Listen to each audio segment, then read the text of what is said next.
Olá, tudo bem com você? Seja muito bem-vindo ao Compreendendo as Escrituras. Esse é o nosso ponto de encontro, mas eu fico muito feliz porque não é apenas um encontro entre eu e você, é um encontro nosso com a Palavra de Deus e, consequentemente, com o próprio Deus, que vai nos iluminar para entender aqui os grandes temas das Escrituras. Vamos descobrir as verdades maravilhosas que o Senhor revelou aqui na Palavra. Já estudamos vários temas importantes aqui. Se você chegou já nesse vídeo direto sem estudar os outros, dá uma olhadinha na playlist. Já falamos sobre a volta de Jesus, sobre os sinais do fim, falamos sobre a doutrina do santuário, a doutrina da Trindade. Já tem muito conteúdo relevante no nosso curso. Vá assistindo às aulas assim com calma, com atenção. Eu tenho certeza que você vai ser ricamente abençoado. Hoje o tema da aula é muito importante. Mas antes, deixa eu só lembrar você de algumas coisinhas aqui. Primeiro, nós temos um grupo exclusivo no WhatsApp. Na descrição aqui do vídeo, você vai ter um link. Clica nesse link e você já vai entrar no grupo. Qual que é o benefício de você participar desse grupo? É um grupo fechado, não tem interação para não congestionar aí de muitas mensagens no celular de ninguém. Eu vou postando ali algumas coisas complementares às aulas. Então, por exemplo, eu dei a doutrina do santuário aqui. No dia seguinte, eu já postei um artigo. Hoje nós vamos estudar um tema, amanhã eu já vou colocar um artigo ali. E assim você vai tendo material para se aprofundar, relembrar aquilo que a gente vai estudando aqui no curso. Então é muito legal você participar conosco ali no grupo do WhatsApp. É só clicar no link e você já vai entrar nesse grupo fechado, exclusivo e receber muito material. Segundo, nos acompanhe aí nas redes sociais, estamos no Facebook, no Instagram, às vezes fazemos alguns stories ali no Insta e é legal você também estar conosco e acompanhar o que acontece ali no Instagram. Outra coisinha, você já se inscreveu no canal? Se ainda não, agora é o momento, se inscreva no canal, ative aquele sininho, sempre você vai receber uma notificação de um conteúdo quando ele for postado aqui no canal. E, em último lugar, compartilhe esses conteúdos com seus amigos. Pega o seu celular ali, mande para a família, para o pai, para o avô, para o tio, para o primo, para o vizinho, para o amigo da escola, poste nos seus grupos, enfim. Deixe esse conteúdo ir. E eu tenho certeza que ele vai comunicar a verdade da palavra de Deus e vai abençoar muitas pessoas. Posso contar com você? Nós estamos aqui nos esforçando para levar o conteúdo e seria muito bom você nos ajudar na divulgação do mesmo conteúdo. Bem, dito todas estas coisas aqui de forma introdutória, agora vamos para o nosso tema. Hoje nós vamos estudar sobre a mortalidade da alma. O que acontece com a pessoa quando ela morre? Você já se perguntou? Geralmente nós fazemos essa pergunta quando a gente perde algum parente, amigo. Você já perdeu alguém que você ama? Onde essa pessoa está agora? Ela tem consciência ou não? Há muitos conceitos com relação ao homem quando ele morre. E nós precisamos agora já definir duas coisas. Primeiro, precisamos compreender algo muito importante e precisamos rejeitar uma coisa também. O que nós precisamos compreender? Que o que nós pensamos sobre o estado do homem na morte depende muito do nosso conceito sobre a natureza humana. Não adianta começarmos a levantar hipóteses sobre o que acontece com o homem quando ele morre, se nós não definirmos qual é o nosso conceito, qual é a nossa abordagem sobre a natureza humana. O que eu penso sobre a natureza humana vai determinar o meu pensamento, vai determinar a minha crença sobre o que acontece com o homem quando ele morre. Esse é o primeiro ponto. Então vamos entender agora quais são os principais conceitos sobre a natureza humana. Nós temos dois. O primeiro é o dualismo clássico e o segundo é o conceito holístico. O que diz o dualismo clássico? Diz assim: a natureza humana é composta por um corpo material e mortal, mais uma alma imortal e espiritual. A alma imortal sobrevive à morte do corpo e se reúne a ele na ressurreição. O conceito do dualismo clássico é também chamado de dicotomia, porque ele faz divisão entre o corpo e a alma. Então o corpo é material e mortal, e a alma é espiritual e imortal. Então, o conceito dualista, o conceito dicotômico, pensa no seguinte: a pessoa morreu, o corpo que é mortal, material, realmente vai para o pó da terra. Mas sai dessa pessoa uma alma que é espiritual e imortal, um ser à parte. E esse conceito vai dar margem para várias possibilidades de o que acontece com essa alma depois do período da morte. Vamos ter aí várias implicações. Uma delas, e talvez a mais divulgada, é o conceito do estado intermediário. Por exemplo, no estado intermediário, essa alma que sai do corpo, se a pessoa foi boa, no caso, essa alma vai para o céu.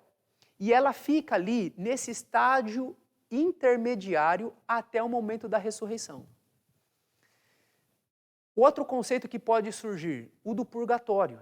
Se a pessoa não foi tão boa, não foi tão santa para estar na presença santíssima de Deus, essa alma precisa se purificar, ela precisa de um processo de santidade para então estar diante de Deus. Então, essa alma passa pelo purgatório e depois ela vai estar diante de Deus. Nós temos um outro conceito, que é o conceito da reencarnação. O que diz a reencarnação? Essa alma imaterial, ela sai e ela então pode se encarnar num outro corpo. E aí ela evolui uma vida melhor do que ela teve. E uma outra reencarnação futura. E assim há um processo evolutivo dessa alma entrando em vários corpos. É o conceito da reencarnação. E também temos o conceito do sono da alma. Algumas pessoas pensam que nós temos essa alma imaterial, espiritual, que está no corpo, e quando a pessoa morre, essa alma entra num sono. Ela está dormindo, e quando Jesus voltar, essa alma vai ser desperta, vai se conectar com o corpo novamente, e então a pessoa vai para a glória, vai para a presença do Pai. Então perceba, olha o quadro aí de novo. O conceito do dualismo clássico, o conceito dicotômico, ele pode resultar em várias possibilidades do que acontece com o homem quando ele morre. O estado intermediário, o purgatório, a reencarnação e o famoso sono da alma. Agora, vamos entender qual é o outro conceito da natureza humana. É o conceito holístico. E o que diz isso? O conceito holístico diz assim: a alma não é imaterial e independente. Ela representa o homem todo, o indivíduo, que é uma unidade indivisível. Nesse conceito, quando a pessoa morre, acaba, na verdade, a vida, há uma extinção da vida. Então, veja, o conceito holístico, diferente do dualismo clássico, não entende duas coisas separadas, alma e corpo. O homem é um ser completo. Daí vem a palavra holismo, que é completo, é integral, é todo. Então, na verdade, esse conceito apresenta o homem como sendo a própria alma. E quando ele morre, acabou a vida. Não sai algo imaterial, etéreo dele. Morreu, é a extinção da vida. E qual que é a implicação do holismo com relação à crença na mortalidade da alma? É que realmente a pessoa morreu, acabou, e ela então vai aguardar a ressurreição. Então, o que vai implicar do holismo é que extinguiu a vida e a pessoa então volta a viver quando Deus ressuscitar. E aí Deus, de forma miraculosa, ele traz a pessoa à existência novamente. Então estes são os dois conceitos. Nós temos o dualismo clássico e nós temos o conceito holístico.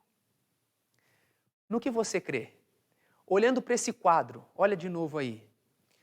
Você se familiariza ou você já é adepto de que conceito? O dualismo dicotômico ou o conceito holístico? O que você entende que ocorre depois da morte? Lembra que eu disse no início da aula que nessa parte introdutória, nós temos que compreender uma coisa e abandonar outra? Então, o que eu disse que nós temos que compreender é isso, é que a relação entre o que ocorre com o homem quando ele morre, com o como eu entendo a natureza humana. A minha compreensão da natureza humana vai implicar na minha crença sobre o pós-morte. Então, isso que nós temos que compreender. Por isso é muito importante a gente definir o nosso conceito sobre a natureza humana. Mas eu disse que nós temos que abandonar uma coisa. E o que nós temos que abandonar? As nossas preconcepções. Sim, nós não estamos agora isentos, completamente neutros. Em algum momento da nossa vida, algum conteúdo chegou para nós. Seja através de um estudo formal, seja através de uma influência externa, seja através de algo que eu vi, que eu li, que eu assisti. Todos nós estamos agora assistindo essa aula com um pré-conhecimento. É ou não é? E o que nós precisamos fazer? Abandonar o nosso conhecimento, aquilo que chegou até nós. Eu sei que isso não é fácil, mas nós precisamos fazer um esforço para deixar aquilo que eu aprendi com a minha avó, aquilo que eu vi na televisão, e eu preciso agora me debruçar para ver o que a Bíblia diz. Será que a Bíblia define a natureza humana? Será que a Bíblia coloca a natureza humana como sendo dicotômica, dualista, ou como sendo holística? Sim ou não? Então, é muito importante eu deixar para trás aquilo que eu recebi de informação prévia e eu me debruçar somente agora nas Escrituras. E é isso que nós vamos fazer agora. Sim, a Bíblia dá a resposta sobre como é a natureza humana. E uma vez que definirmos isso, uma vez que nós vermos qual linha está correta, isso vai nos influenciar naquilo que vamos definir sobre o pós-morte, o que acontece com o homem quando ele morre. Então, vamos ver o que a Bíblia diz sobre esse conceito da natureza humana. E nós vamos para o Gênesis. Abra sua Bíblia comigo aí, no livro de Gênesis, no capítulo 2, e nós vamos ler o verso 7. Gênesis capítulo 2, verso 7. Vai aparecer na tela aí, diz assim o texto. Então formou o Senhor Deus ao homem do pó da terra e lhe soprou nas narinas o fôlego de vida. E o homem passou a ser alma vivente. Nós já estudamos sobre a beleza da criação. Acho que foi a nossa segunda aula. Nós vimos que Deus criou o mundo em 6 dias, no 7º ele descansou. O homem foi feito no 6º dia. E o homem foi feito de forma diferente. Quando Deus foi criando todas as coisas do planeta, ele foi falando e as coisas foram aparecendo. Mas quando Deus cria o homem, ele o faz com a sua própria mão. O texto de Gênesis 2:7 que lemos diz que o próprio Deus ele se ajoelhou ali no jardim do Éden e ele fez um grande boneco de barro. Ele fez um boneco do pó da terra. E depois que esse boneco estava pronto, perfeitinho, o próprio Deus soprou o fôlego de vida. E agora olha o texto comigo de novo. Diz assim: e o homem passou a ser alma vivente. Você entendeu o final desse texto? O homem passou a ser alma vivente. Ser é diferente de ter. Concorda comigo? Então Deus pegou o homem do pó da terra, fez esse boneco de barro, soprou o fôlego de vida. E o homem se tornou, o homem passou a ser uma alma vivente. Então é muito importante você ver aí a fórmula da vida. Qual que é a fórmula da vida?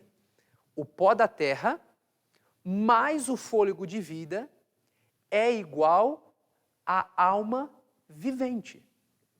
É isso que a Bíblia menciona. Então veja, nós não temos uma alma, nós somos uma alma. Quando Deus criou Adão e soprou, Adão passou a ser uma alma vivente. Ele não tinha uma alma, ele era uma alma. Deixa eu repetir, isso tem que ficar muito claro, porque isso é a base Esse é o conceito da natureza humana. Nós não temos uma alma, nós somos uma alma. Ficou claro para você? Então, dos dois conceitos, o dualismo clássico e o conceito holístico, qual que a Bíblia apoia? O conceito do holismo. O conceito de que o homem, ele é um ser completo, ele é um todo indivisível. O homem é uma alma vivente. Então nós não temos uma alma dentro de nós. Nós somos uma alma. Imagine que você acabou de assistir um programa e estava num auditório grande e alguém da sua família, quem sabe seu cônjuge, chega para você e diz: quantas pessoas estavam lá? Você fala: tinha umas 200 almas. O que você quer dizer? Tinha umas 200 pessoas. E do ponto de vista bíblico, está correto isso. Uma alma é uma pessoa. Nós não temos uma alma, nós somos uma alma. Bem, agora que entendemos de forma clara isso, nós vamos ver alguns tópicos muito importantes ao longo do nosso estudo. O primeiro tópico que vamos ver é a alma e a morte. Já vimos que a alma somos nós. Então vamos ver o conceito de alma e morte. Alma morre? Pensa um pouco. Alma morre? Quem que é alma? Nós. Eu sou uma alma, você é uma alma. Alma morre? Sim, se alma somos nós, se alma é uma pessoa, a alma morre. Nós temos uma declaração divina sobre a mortalidade da alma. Olha comigo Gênesis capítulo 2, verso 16 e 17. Diz assim: e o Senhor Deus lhe deu esta ordem: de toda árvore do jardim comerás livremente, mas da árvore do conhecimento do bem e do mal não comerás, porque no dia em que dela comeres, certamente morrerás. Quando Deus colocou o homem e a mulher no jardim do Éden, Deus foi muito claro com eles. Olha, vocês podem comer de todas as árvores do jardim. Aquela lá vocês não comem, é a árvore do conhecimento do bem e do mal. Se vocês comerem, vocês vão morrer. Deus, ele tem imortalidade inerente a ele. Ele é Deus. E Deus conferiu a imortalidade para o homem de forma condicional. Ele teria a imortalidade, ou seja, ele não morreria se não desobedecesse, se não transgredisse, se estivesse sempre conectado com Deus, que é a fonte da vida. Agora, se o homem optasse por seguir o seu próprio caminho, se o homem quebrasse a lei de Deus, o que ia acontecer? Essa ruptura com a fonte da vida ia ocasionar morte. Então, Adão e Eva, eles tinham imortalidade condicional. A condição para a vida era a obediência. E nós já estudamos aqui uma aula sobre a queda do homem e o plano da salvação. Nós vimos que o homem, infelizmente, desobedeceu. O homem quebrou a lei de Deus. O homem teve uma ruptura com a fonte da vida. E como Deus tinha dito, se vocês comerem, desobedecerem, vocês vão morrer. Então, Adão, que era uma alma, depois da transgressão, iria morrer. E todos os descendentes de Adão, todas as almas, todos os seres humanos que viriam dele, também morreriam, como consequência do pecado. Porque a Bíblia diz, lá em Romanos capítulo 6, o salário do pecado é a morte.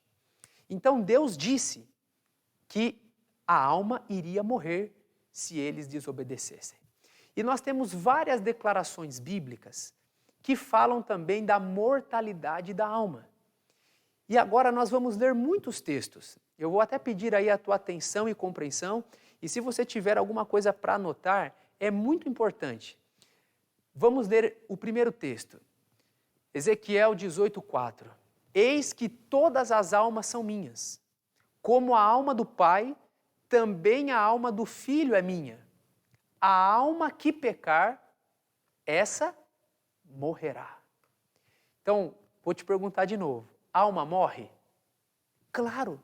E o texto de Ezequiel não dá margem para nenhuma dúvida. Não tem nem o que discutir. Olha o texto de novo. A alma que pecar, essa morrerá. Alma, já vimos, é a pessoa, é o ser humano. A alma que pecar, essa morrerá. Nós pecamos? Pecamos. Logo, nós morremos. Outro texto, Salmo 78, 50.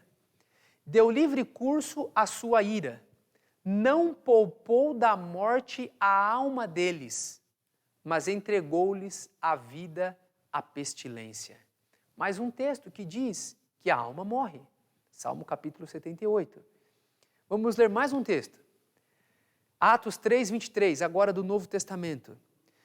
Acontecerá que toda alma que não ouvir esse profeta será exterminada do meio do povo. Então agora o Novo Testamento, ele repete o conceito do Antigo Testamento. Obviamente os testamentos, eles se coadunam, eles têm uma unicidade. E agora nós vemos que no Novo Testamento, a alma que desobedecesse, que pecasse, essa alma seria exterminada.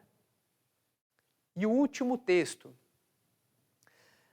na verdade agora nem é um texto, é uma citação de que o termo alma e espírito, eles ocorrem 1.600 vezes na Bíblia, mas nunca em associação com as palavras imortal ou imortalidade. Você viu aí? Então, a palavra alma e a palavra espírito, ela aparece 1.600 vezes na Bíblia. E nenhuma vez, olha, são muitas aparições, 1.600, alma e espírito. E nenhuma vez está assim, alma imortal, espírito imortal. Nunca está assim. Isso já é sugestivo, porque se a alma fosse de fato imortal, em 1.600 referências, não é possível que não teria aí essa associação entre a imortalidade junto com a alma. Mas não aparece isso, porque realmente a alma morre, como nós vimos já em vários textos. A Bíblia menciona, e é clara nisso, quem é aquele que possui a imortalidade? Quem? É só Deus. Só o Senhor que tem vida em si e é imortal.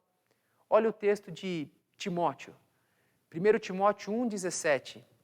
Diz assim: assim, ao Rei eterno, imortal, invisível, Deus único, honra e glória pelos séculos dos séculos. Amém. Então a Bíblia é muito clara. O homem é imortal? Não. Aquele que é imortal é Deus. Só Ele. E nesta mesma carta, Paulo confirma isso de novo. Diz assim agora no capítulo 6, verso 16.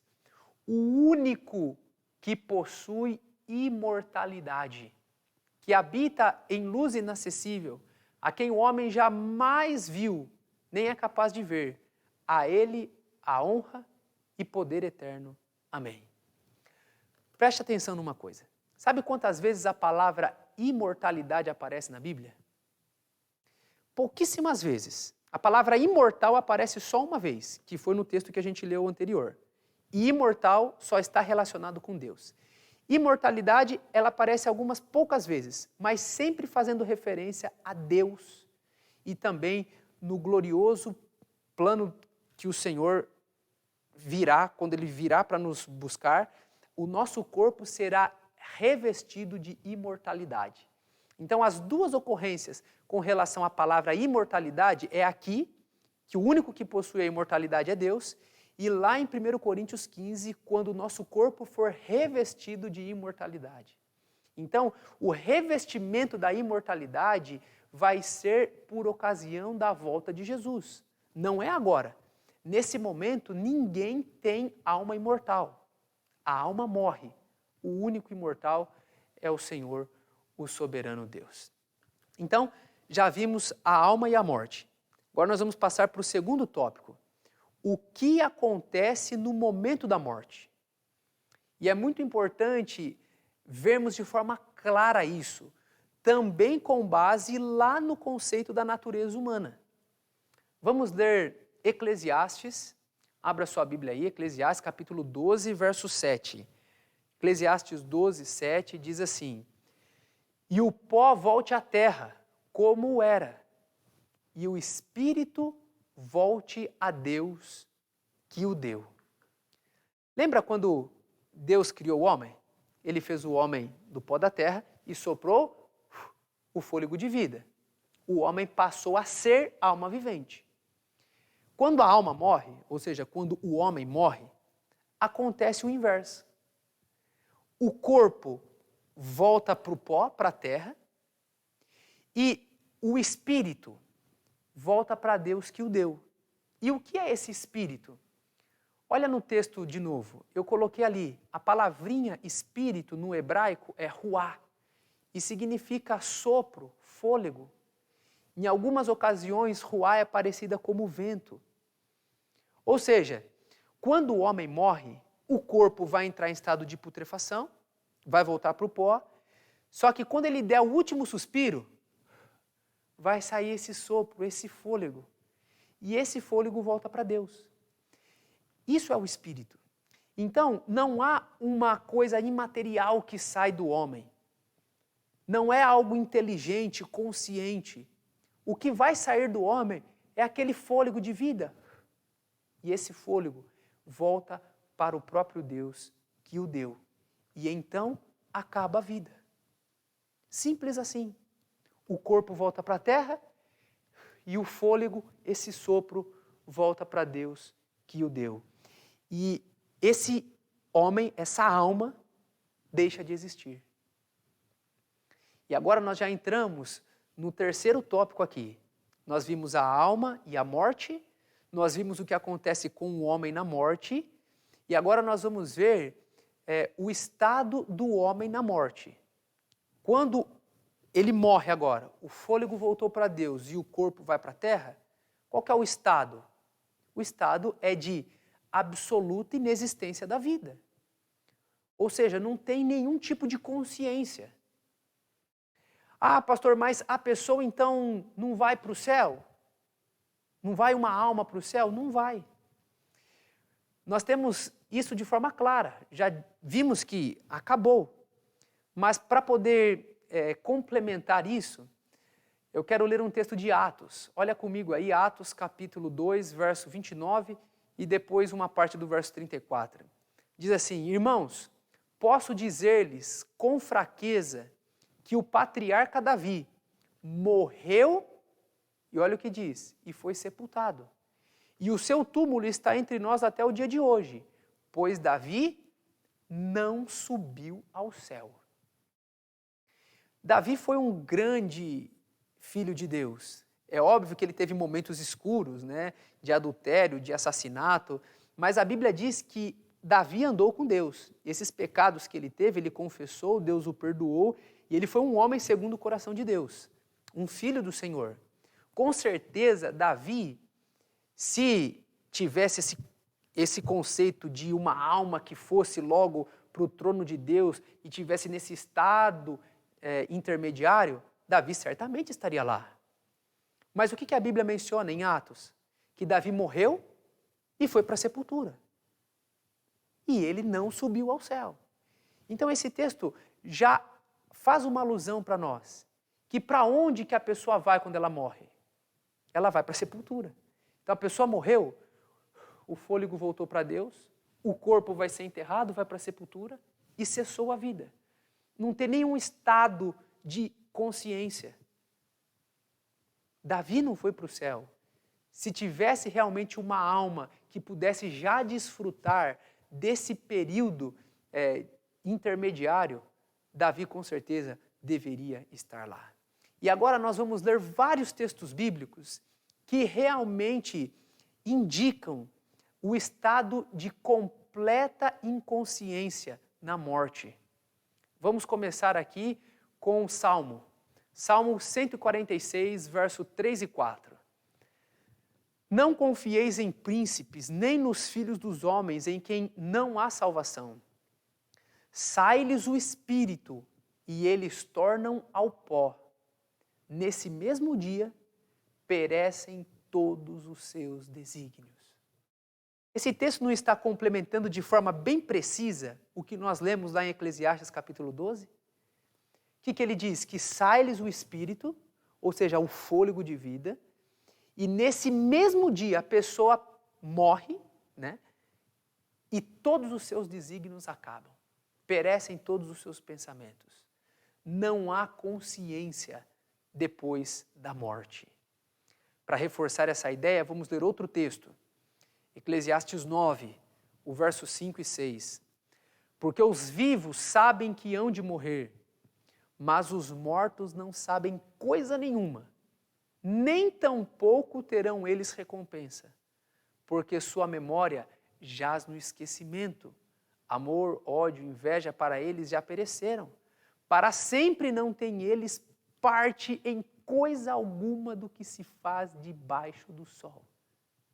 Olha, quando a pessoa morre, não tem coisa alguma que ela fica sabendo. Ou seja, pereceu tudo, acabou. Eu me lembro que quando meu avô morreu, nós fomos sepultar o corpo dele. E terminou aquela cerimônia, todo mundo obviamente estava triste, meu avô era uma pessoa extraordinária, brincava muito com a gente, muito carismático, sorridente, piadista. A gente estava muito triste e saindo do cemitério, uma prima minha meio que pisou ali num lugar falso e caiu um pouquinho. Abriu ali uma rachadura no ambiente que ela estava e o pé afundou. E aí meu tio puxou ela e falou assim, o vô deve estar dando risada lá agora. E eu fiquei com aquilo na cabeça. Eu já conhecia um pouco da Bíblia. Mas aí meu tio olhou para ela e falou, o vô deve estar dando risada agora de você. Vem cá, e pegou ela no colo. Olha o que diz o final do texto de novo. Olha lá. Os mortos não sabem coisa nenhuma, a sua memória jaz no esquecimento, e olha aí, não tem eles parte em coisa alguma do que se faz debaixo do sol. O meu avô, ele viu a minha prima ali escorregando, viu meu tio, deu risada. Não. Quando o meu avô deu o último suspiro, a alma dele, o fôlego dele saiu. O corpo voltou para a terra. Ele morreu. A alma morre, ele era uma alma. E naquele momento acabou. Houve a extinção da vida. Então, nada estava em sua consciência. O estado do homem na morte é um estado de inconsciência absoluta. Inconsciência absoluta. Mais um texto bíblico. Salmo capítulo 6, verso 5 diz assim: pois na morte não há recordação de ti. No sepulcro, quem te louvará? E o Salmo 115, o verso 17. Os mortos não louvam o Senhor, nem os que descem à região do silêncio. Então perceba, se a hipótese dualística estava correta, de que uma alma sai e vai para o céu, essa pessoa não estaria louvando a Deus no céu? O céu não é um ambiente de adoração, não é um lugar onde as pessoas deveriam estar diante de Deus cantando, louvando? Mas o salmista diz que no céu não há recordação, que na morte não há recordação de Deus. Quando a pessoa vai para o sepulcro, ela não tem capacidade de louvar. Olha de novo o texto. Os mortos não louvam o Senhor. Então, mais uma vez aqui, nós vemos de forma clara. Não há esse conceito de alguém que já vai para a presença de Deus. Morreu? Acabou. No sepulcro, não tem pensamento, não tem recordação do que acontece aqui. A pessoa que morreu não está diante de Deus naquele exato momento, ela não está louvando, não pode fazer nada, porque houve a extinção da vida. Gosto muito de um conceito que resume tudo o que falamos até aqui do teólogo Andriessen. Ele diz assim: o estudo das palavras referentes à morte no Antigo e Novo Testamento apontam para uma compreensão simples e única, o completo término da vida, de suas expressões e funções. Ou seja, morreu, morreu mesmo. acabou. Cessa a vida. Agora, eu quero ver com você um detalhe curioso. O próprio Jesus e alguns escritores do Novo Testamento, entendendo esse conceito de completa inconsciência na morte, compararam a morte como um sono. O próprio Jesus fez isso 2 vezes. E uma bem conhecida está lá em João capítulo 11. Foi o momento em que Jesus foi ressuscitar Lázaro. Abra sua Bíblia comigo então aí em João capítulo 11 e nós vamos ler alguns textos, 2 textos pelo menos. João capítulo 11, o verso 11.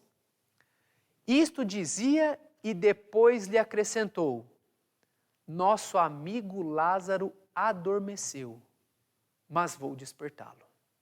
E aí o verso 14. Então Jesus lhes disse claramente: Lázaro morreu. Jesus ele estava um pouco distante de Betânia.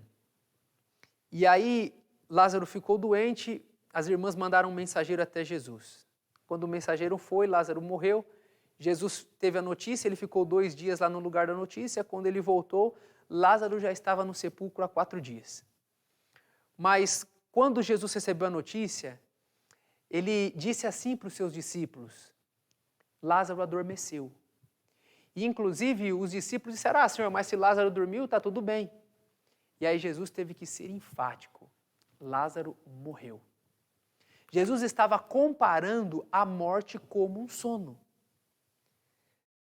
Não é o conceito daquela alma adormecida. Não é o conceito do sono da alma.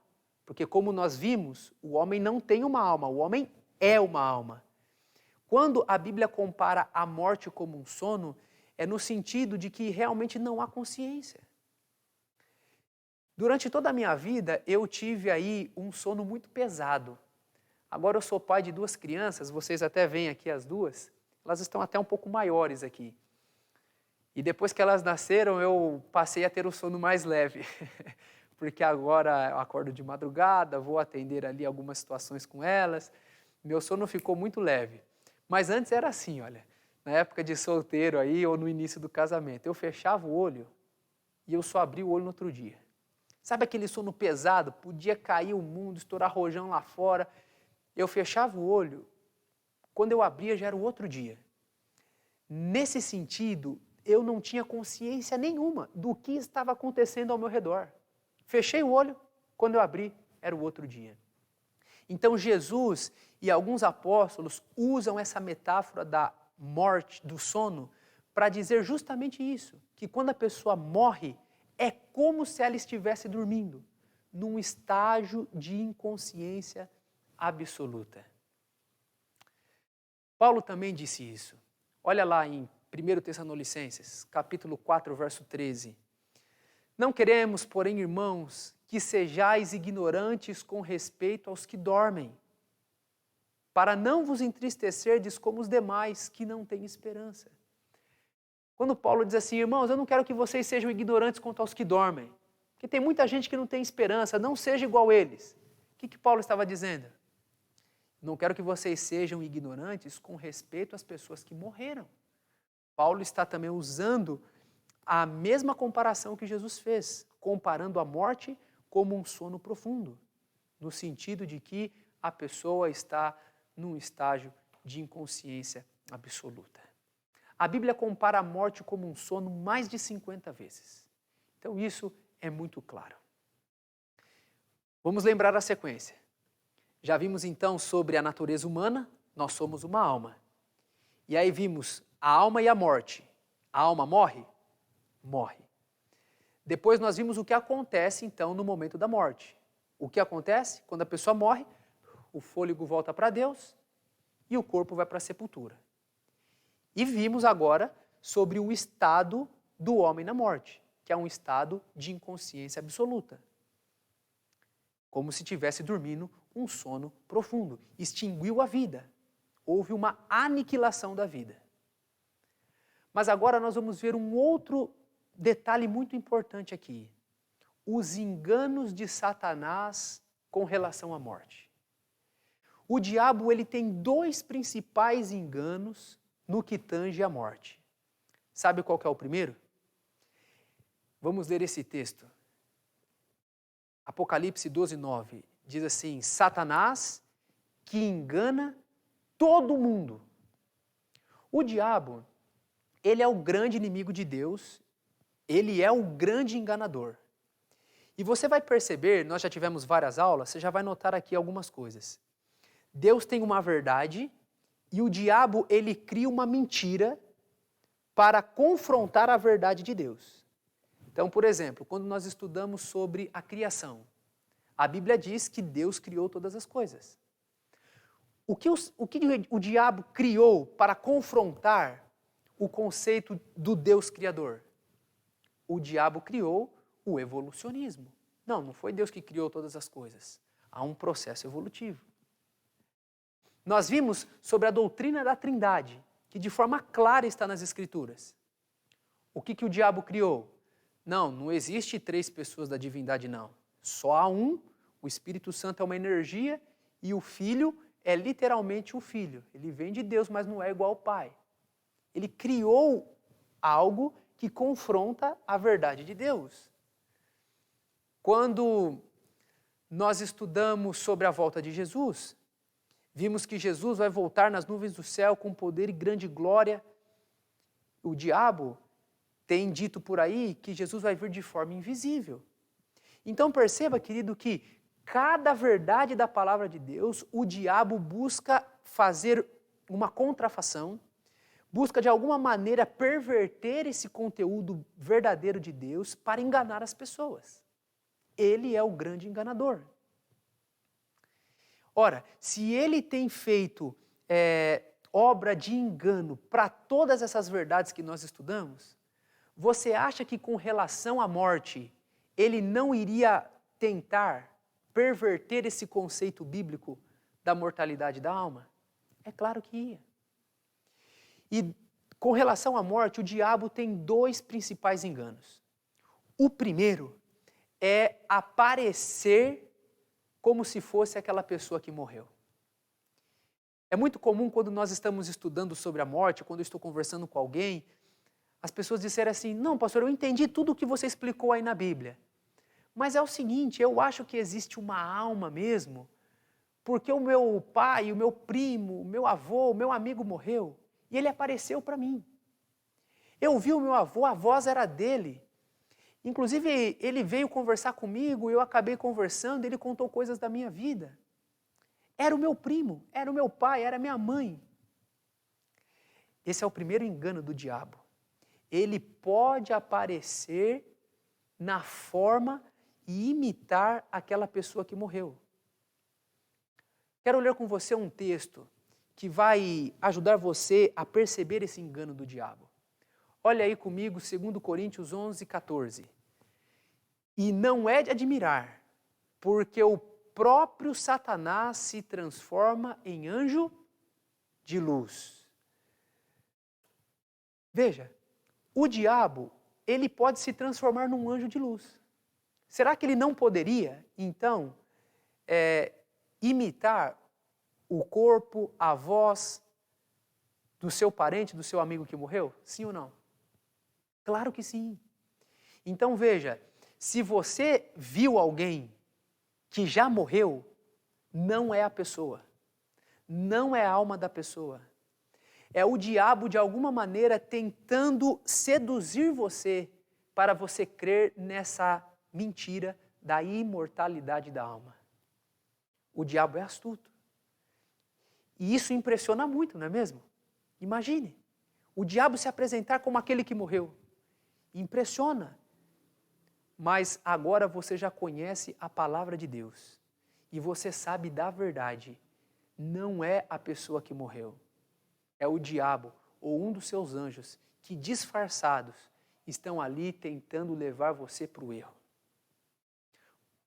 Qual que é a outra estratégia do diabo com relação à morte? Primeiro, ele tenta enganar, quem sabe aparecendo na forma de alguém que morreu. Segundo, o engano do diabo com relação à morte. Vamos ler esse texto, Hebreus capítulo 9, verso 27. E assim como aos homens está ordenado morrerem uma só vez, vindo depois disso, o juízo. Olha, a pessoa nasceu aqui e ela vai morrer. Quantas vezes ela vai morrer? Ela vai morrer uma vez e depois vai vir o juízo. Qual que é o conceito que o diabo tenta também usar com relação à morte para enganar as pessoas? Que estas pessoas têm uma segunda oportunidade. A reencarnação é justamente isso. Olha, não, fica tranquilo, viva sua vida aí, se você morreu, a alma sai e ela vai entrar num outro corpo. Você vai ter uma nova chance, uma nova vida. E depois você pode até reencarnar de novo. Então, através deste ensino, o diabo está deturpando o conceito bíblico sobre a mortalidade da alma e o conceito bíblico que só há uma oportunidade de salvação, que é nessa vida. Morreu, já vem o juízo, não tem outra chance. Não existe reencarnação na Bíblia. Entendeu o que eu te falei? Não existe reencarnação na Bíblia. Por isso que Paulo é muito claro, ele diz que o tempo da oportunidade é hoje, o dia da salvação é agora. Porque depois que morreu, não vai haver outra oportunidade. Olha o que diz o texto de 2 Coríntios 6:2. Porque ele diz, eu te ouvi no tempo da oportunidade e te socorri no dia da salvação.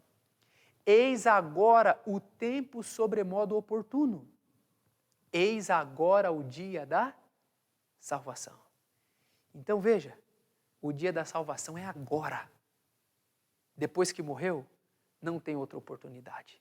E com isso o diabo tem enganado muitas pessoas. Muitas pessoas vão se perder, iludidas com este conceito da vida após a morte, da possibilidade de salvação após a morte, da possibilidade de uma reencarnação. Não. O momento da oportunidade é agora. E chegamos no último tópico do nosso estudo. Qual que é a esperança para a morte, então? Porque se morreu, acabou a vida, o fôlego foi para Deus, o corpo foi para o pó. Aonde está a esperança nisso tudo? Porque parece que é meio confortador falar para a pessoa, né? Olha, você fica tranquilo, seu pai morreu, mas ele está lá no céu com Jesus, viu? Parece que é confortador isso, né? E parece que essa mensagem bíblica é um pouco seca, ó, morreu, acabou, ele não sabe de mais nada. Mas qual que é a esperança para estes que compreendem a morte no sentido bíblico, como extinção da vida? Sabe onde está a esperança destes que acreditam na mortalidade da alma? A esperança é a ressurreição. A esperança é desfrutarmos do céu quando Jesus Cristo voltar. Olha o que diz João capítulo 5, verso 28 e 29. Não vos maravilheis disto, porque vem a hora, preste atenção, eu coloquei até grifei embaixo aí, ó, que todos os que se acham nos túmulos ouvirão a sua voz e sairão. Os que tiverem feito bem para a ressurreição da vida e os que tiverem praticado mal para a ressurreição do juízo. Você percebeu o que esse texto diz?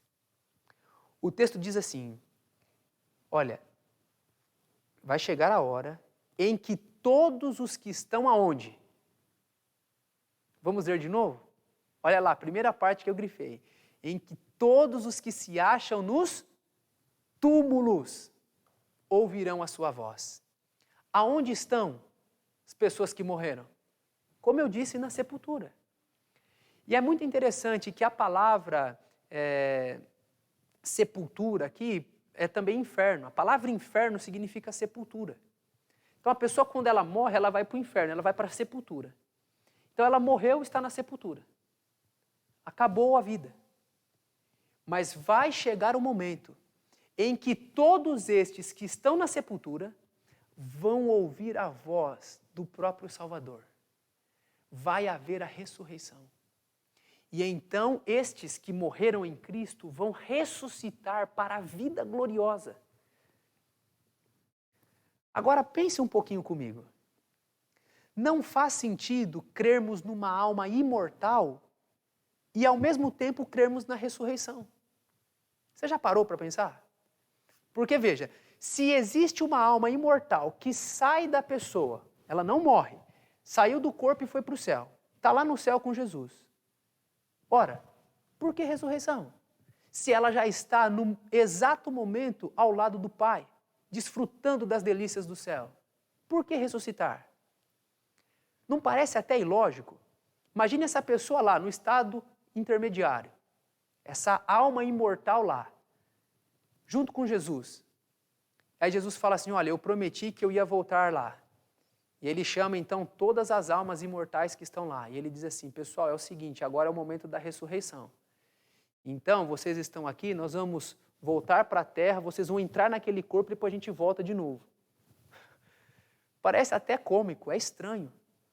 A doutrina da ressurreição, ela é incompatível com a imortalidade da alma. Não faz sentido a ressurreição, sendo que a alma nunca deixou a sua consciência, está ao lado do trono do Pai. A Bíblia é clara em dizer que a pessoa que morre vai para a sepultura, acabou a vida. Mas Jesus vai voltar e Ele vai chamar com o poder da sua voz e de forma miraculosa, Ele vai trazer à existência de novo aquela pessoa que morreu. O pó de novo vai se unir com o fôlego de vida numa pessoa completamente transformada, glorificada. E a pessoa então agora vai desfrutar da presença do Senhor para sempre. Olha mais um texto comigo. 2 Timóteo 4,8. Já agora, a coroa da justiça me está guardada, a qual o Senhor, reto juiz, me dará naquele dia, e não somente a mim, mas a todos quantos amam a sua vinda. Esse texto é de Paulo. E Paulo diz que a recompensa dele, a coroa dele está guardada. E quando que ele vai receber essa recompensa? Quando que ele vai receber essa coroa? Quando Jesus voltar. Paulo não estava dizendo, olha, eu vou para o céu agora, vou desfrutar com Jesus a presença dele, vou receber a minha coroa. Não. Olha o texto de novo. Leia comigo esse texto. Já agora a coroa da justiça me está guardada, a qual o Senhor, reto juiz, me dará naquele dia, quando Ele voltar. Não somente a mim, mas a todos quantos amam a sua vinda. Então, quando nós acreditamos no conceito holístico da natureza humana, isso nos leva, com certeza, para a ressurreição. É isso. Vai chegar o tempo em que o Senhor, com o seu poder, vai tirar da sepultura todos os seus filhos. Agora você diz assim, pastor, mas tem alguns textos na Bíblia que são difíceis de serem entendidos. O texto que Jesus fala para o ladrão na cruz, a parábola do rico e Lázaro, as almas do altar em Apocalipse 6, o texto de Paulo de partir e estar com Cristo. Sim, eu conheço todos esses textos. E, inclusive, aqui no canal, eu já expliquei alguns. O texto de Paulo, eu vou partir e estar com Cristo, eu vou deixar o link aqui para você assistir a explicação desse texto. O texto do ladrão na cruz, em verdade te digo hoje, estarás comigo no paraíso. Eu já expliquei esse texto, vou deixar o link aqui. Todos esses textos, eles devem ser entendidos à luz dessa doutrina. Porque perceba, nós temos centenas de textos, como eu disse lá, palavra alma, palavra espírito, elas aparecem 1.600 vezes na Bíblia. E nunca elas estão relacionadas com alma imortal. O conceito de que a alma morre é completamente abundante nas Escrituras. E agora eu pego 1, 2, 3, tem 4, 5 textos que são difíceis para eu entender, eu preciso então, com cuidado, estudar esses textos. E com certeza, eles vão se harmonizar com essa doutrina. Então, esse é um dos princípios de interpretação. Os textos claros iluminam os textos obscuros. Eu interpreto os textos difíceis da Bíblia com todo o panorama dos textos claros. Então nós temos um ou outro texto que pode aparentar alguma coisa diferente do que eu expliquei aqui. Mas se você estudar esses textos com detalhes, você vai ver as explicações. Então, queridos, hoje, Jesus comunicou para você a verdade sobre a morte. Não deixe que as suas preconcepções se aflorem. Deixa eu te dizer outra coisa, não tente também colocar estas percepções que você tem ao texto bíblico. Não, é que eu aprendi lá na escola dominical que a alma é imortal, então deixa eu tentar ajustar aqui e eu vou provar que é. Você não deve impor as suas ideias sobre a Bíblia. Você deve pegar da Bíblia o que ela fala sobre o assunto. Foi exatamente isso que nós fizemos hoje. Nós partimos do conceito da natureza humana. Natureza humana é holística. Nós vimos que a alma morre. Nós vimos o que acontece quando a alma morre. O corpo volta para a terra, o fôlego foi para Deus. Nós vimos o estado do homem na morte, inconsciência absoluta. Houve a extinção da vida. Não existe estado intermediário, onde a alma está lá no céu ou no inferno sofrendo. Não existe purgatório. Não existe o sono da alma, que a alma está lá dormente e depois ela volta também na volta de Jesus. Não. Morreu, acabou a vida. A pessoa está na sepultura, esperando a ressurreição. E a mensagem da ressurreição faz muito sentido quando nós entendemos dessa maneira. Cristo vai voltar e Ele vai chamar aqueles que morreram crendo nele à vida novamente. E agora estas pessoas sairão do túmulo completamente transformadas, glorificadas e vão ascender ao céu com Jesus Cristo. Espero que essa aula tenha te motivado a você abraçar essa verdade. Que Deus te abençoe muito. E é o seguinte, a próxima aula nós vamos estudar sobre as duas ressurreições e o milênio. Porque eu acabei de falar que vai ter a ressurreição, mas a Bíblia fala de duas ressurreições. E nós vamos estudar o milênio do livro do Apocalipse, capítulo 20. Então a aula seguinte, ela também está meio que ligada com essa. Não perca a próxima aula. E aí o quadro vai ficar muito completo para você. Que Deus te abençoe muito e até a próxima aula então.